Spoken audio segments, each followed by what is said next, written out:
విద్యా ఉద్యోగ సమాచారానికి స్వాగతం.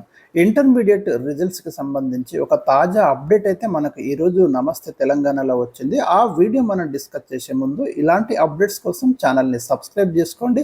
ఇక ఏప్రిల్ 2వ వారంలో ఇంటర్ ఫలితాలు అంటే ఒక సైడ్ హెడ్డింగ్ మనం చూడొచ్చు. చాలామంది అయితే ఇంటర్మీడియట్ రిజల్ట్స్ ఎప్పుడని వెయిట్ చేస్తున్నారు.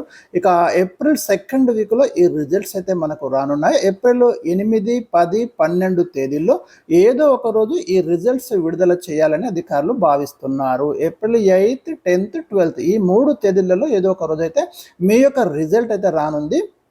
ఆయా తేదీల్లో ఫలితాల వెల్లడికి ప్రభుత్వం యొక్క పర్మిషన్ అయితే కోరారు. ఇంటర్ జవాబు పత్రాల మూల్యాంకనం గుర్తుంచుకోండి, మనకు సండే తోటి అంటే మనకు తేదీ 29 తోటైతే ముగిసింది. రాష్ట్ర వ్యాప్తంగా అన్ని క్యాంపుల్లో మూల్యాంకనం ముగియడంతో ఫలితాల క్రోడీకరణలో కంక్లూడ్ చేయడంలో అధికారులు అయితే నిమగ్నమయ్యారు. అయితే ఈసారి సమాధాన పత్రాల రీవెరిఫికేషన్ చేయించనున్నారు. ఇది మనం ఇంపార్టెంట్ గమనించాలి.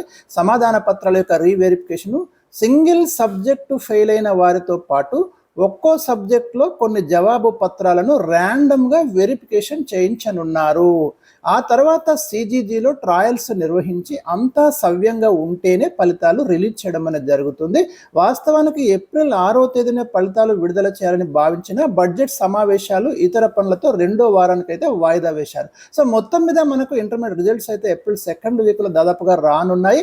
అదేవిధంగా సింగిల్ సబ్జెక్టు ఫెయిల్ అయిన వారితో పాటు ఒక్కొక్క సబ్జెక్ట్లో కొన్ని జవాబు పత్రాలు ర్యాండమ్గా రీవెరిఫికేషన్ కూడా చేయించనున్నారు. సో ఇవి మనకు తాజా అప్డేట్స్ ఇంటర్మీడియట్ రిజల్ట్స్ సంబంధించి. మరి వీడియో నచ్చితే తప్పకుండా లైక్ చేయండి, షేర్ చేయండి. Thank you for watching. మళ్ళీ లేటెస్ట్ అప్డేట్స్ ఏమన్నా కూడా తప్పకుండా ఈ ఛానల్లో అందించడం అనేది జరుగుతుంది.